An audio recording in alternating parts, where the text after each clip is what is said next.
This is our latest product. It is an Avonside 040 tank. It's an industrial loco as used by Cadbury's on their own railway.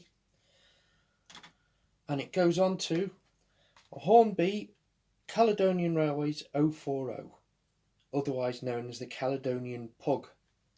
And to fit it, you simply take this out of the box.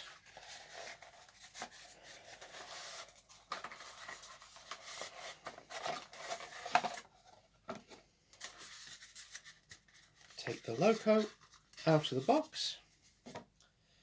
The body comes off. It's a friction fit, so literally that's all that's involved.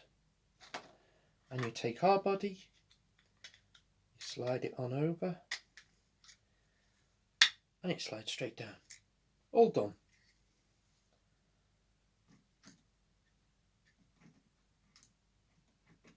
And it's all ready to run.